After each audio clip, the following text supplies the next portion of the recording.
नमस्कार विद्यार्थी मित्रों, आज आपण BA भाग 1 सेमिस्टर 2 राज्यशास्त्र विषयांतर्गत विधानसभेची रचना, अधिकार आणि कार्य या संदर्भात चर्चा करणार आहोत. मित्रों, भारतात द्विदल शासन पद्धतीचा स्वीकार करण्यात आलेला आहे आणि या द्विदल शासन पद्धतीनुसार केंद्र शासनामध्ये ज्याप्रमाणे शासन पद्धती स्वीकारलेली आहे अगदी तशीच घटक राज्यामध्ये सुद्धा शासन पद्धती स्वीकारण्यात आलेली आहे. आणि म्हणूनच केंद्रात जसे कायदेमंडळ आहे तसेच घटक राज्यामध्ये सुद्धा कायदेमंडळ स्वीकारण्यात आलेले आहे. अशा या घटक राज्याच्या कायदेमंडळाला राज्य विधिमंडळ असे म्हणतात आणि राज्य विधिमंडळाचं विधानसभा हे लोकप्रातिनिधिक सभागृह आहे, जे की प्रत्यक्ष जनतेद्वारे निवडले जाणारे हे सभागृह आहे. घटक राज्याच्या जनतेचं प्रतिनिधित्व करणारं, लोकांचं प्रतिनिधित्व करणारं सभागृह म्हणून विधानसभा या सभागृहाला ओळखलं जातं. अशा या विधानसभेची निर्मिती भारतीय राज्यघटनेच्या कलम 170 नुसार करण्यात आलेली आहे. हे सभागृह जे आहे ते घटक राज्याच्या कायदेमंडळाचं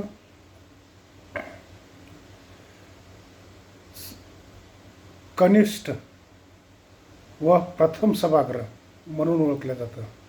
कनिष्ठ याचा अर्थ दर्जाच्या बाबतीत, वयाच्या बाबतीत विधान परिषदेपेक्षा कनिष्ठ आहे, कमी आहे. आणि प्रथम या अर्थाने वापरलं जातं की विधानसभेपेक्षा विधान परिषदेपेक्षा विधानसभा हे जे सभागृह आहे ते अधिकाराच्या बाबतीत जास्तीचे अधिकार हे विधानसभेला प्राप्त होतात. म्हणून विधान परिषदेपेक्षा विधानसभा हे प्रथम सभागृह आहे.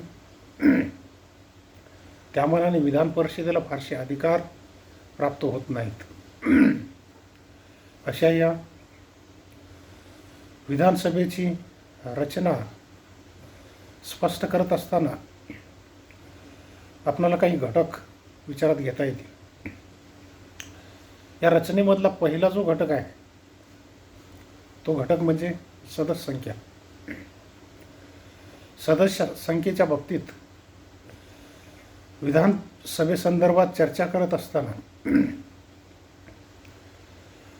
संविधानामध्ये अशी अट घालून देण्यात आलेली आहे, कोणत्याही घटक राज्यामध्ये विधानसभा हे सभागृह निर्माण करत असताना त्याची जी काही सदस्य संख्या निश्चित करण्यात येते ती सदस्य संख्या निश्चित करत असताना घटक राज्यातील विधानसभेची कमीत कमी सदस्य संख्या ही 60 आणि जास्तीत जास्त सदस्य संख्या ही 500 याच्या पलीकडे ही सदस्य संख्या असता कामा नये. असं जरी असलं तरी एखाद्या घटक राज्यात विधानसभा निर्माण करत असताना त्या विधानसभेची सदस्य संख्या ही त्या घटक राज्याच्या लोकसंख्येवर अवलंबून आहे. आणि याचंच उदाहरण म्हणून आपण स्पष्ट करत असताना महाराष्ट्राच्या विधानसभेची सदस्य संख्या ही 288 इतकी आहे. ही सदस्य संख्या लोकसंख्येच्या प्रमाणात निश्चित करण्यात आलेली आहे. व तसेच विधानसभेच्या सार्वत्रिक निवडणुकीनंतर जर समजा ॲग्लो इंडियन समाजाला जर प्रतिनिधित्व मिळाले नाही असं जर राज्यपालांना जर वाटलं तर एका सदस्याची नियुक्ती करण्याचा अधिकार हा घटक राज्याच्या राज्यपालांना देण्यात आलेला आहे. अशा रीतीने महाराष्ट्राच्या विधानसभेची सदस्यसंख्या या ठिकाणी निश्चित होत असते. त्यानंतरचा घटक जो आहे पात्रता. विधानसभेच्या सदस्यत्वासाठी उभं राहणारी व्यक्ती, त्या व्यक्तीला संविधानाने काही पात्रता घालून दिलेली आहेत. ते पात्रता स्पष्ट करत असताना पहिली पात्रता जो आहे ती व्यक्ती भारताचा नागरिक असावी. नंबर 2, वयाची 25 वर्षे पूर्ण असावीत. नंबर 3, त्या व्यक्तीने संसदेने केलेल्या वेळोवेळी अटीची पूर्तता त्या व्यक्तीने पूर्ण केलेल्या असाव्यात. ही वरील पात्रता पूर्ण करणारी व्यक्ती विधानसभेचा सदस्य म्हणून उभे राहण्यास पात्र ठरते किंवा निवडून येण्यास पात्र ठरते. त्यानंतर तिसरा जो घटक आहे तो घटक म्हणजे निवड. विधानसभेच्या सदस्यांची निवड ही प्रत्यक्ष जनतेकडून निवड होत असते. म्हणजेच जनता प्रत्यक्ष या विधानसभेची निवड करत असते.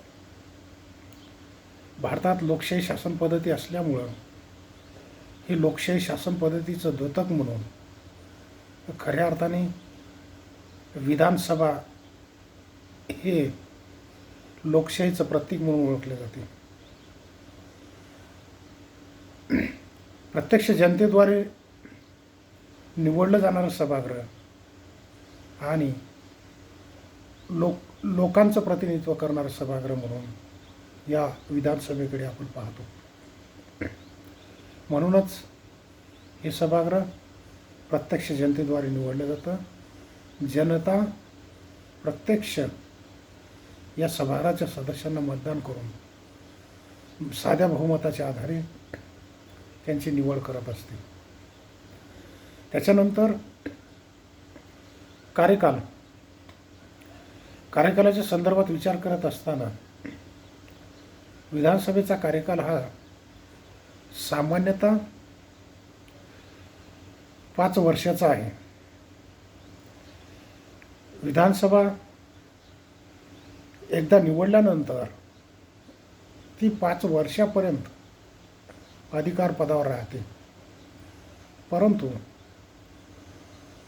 हा 5 वर्षाचा कार्यकाल पूर्ण होण्या अगोदरही जर समजा घटक राज्याच्या मुख्यमंत्र्यांनी राज्यपालांना जर शिफारस केली की अस्तित्वात असलेलं विधानसभा हे सभागृह बरखास्त करावं अशी जर शिफारस केली तर मात्र मुदतपूर्व किंवा 5 वर्षाचा कार्यकाल पूर्ण होण्या अगोदरही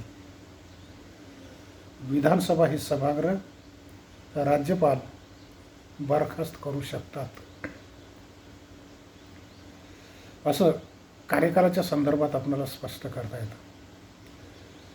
त्याच्यानंतर गणसंख्या. विधानसभेचे कामकाज चालवण्यासाठी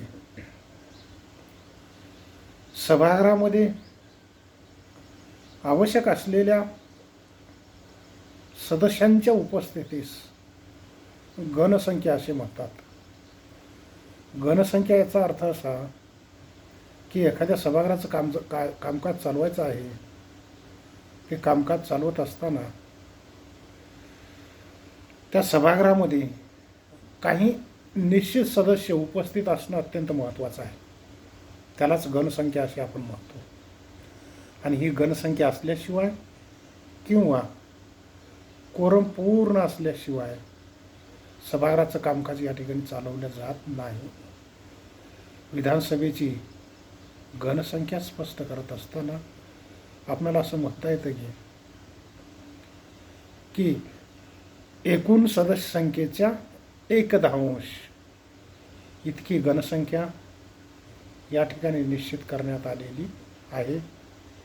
सभागृहाचे 1/10 सदस्य उपस्थित असतील तरच सभागृहाचं कामकाज चालवलं जातं, अन्यथा तहकूब केल्या जातं. त्यानंतर वेतन व भत्ते. विधानसभेचा सदस्य म्हणून निवडून आल्यानंतर त्यांना स्वतंत्र व निपक्षपातीपणे कार्य करता यावे म्हणून शासनाद्वारे त्यांना मासिक वेतन व भत्ते, शासकीय निवासस्थान, वैद्यकीय सेवा सुविधा या शासनाद्वारे उपलब्ध करून दिल्या जातात व इतर सुखसोयीसुद्धा त्यांना उपलब्ध करून दिल्या जातात. त्यांना मासिक वेतन व भत्ते निश्चित करण्याचा अधिकार हा खऱ्या अर्थाने संसदेला या ठिकाणी देण्यात आलेला आहे. संसद वेळोवेळी कायदे करून त्यांचे वेतन व भत्ते निश्चित करत असते. त्यानुसार त्यांना वेतन व भत्ते या ठिकाणी दिल्या जातात. त्यानंतर सभापती व उपसभापती. विधानसभेचे सभापती व उपसभापती हे अत्यंत महत्त्वपूर्ण पदाधिकारी असतात. कारण विधानसभेचे कामकाज चालवण्यासाठी सभापतीची नितांत गरज असते आणि ज्या वेळेस सभापती गैरहजर असतील त्या वेळेस उपसभापती सभागृहाचं कामकाज चालवत असतात. म्हणून हे पदाधिकारी अत्यंत महत्त्वाचे आहेत. अशा या सभापतीची व उपसभापतीची निवड ही विधानसभेतील सदस्यातूनच बहुमताच्या आधारे या ठिकाणी केल्या जाते. अशा रीतीने विधानसभेची रचना या ठिकाणी आपल्याला स्पष्ट करता येते. धन्यवाद. थांबूया.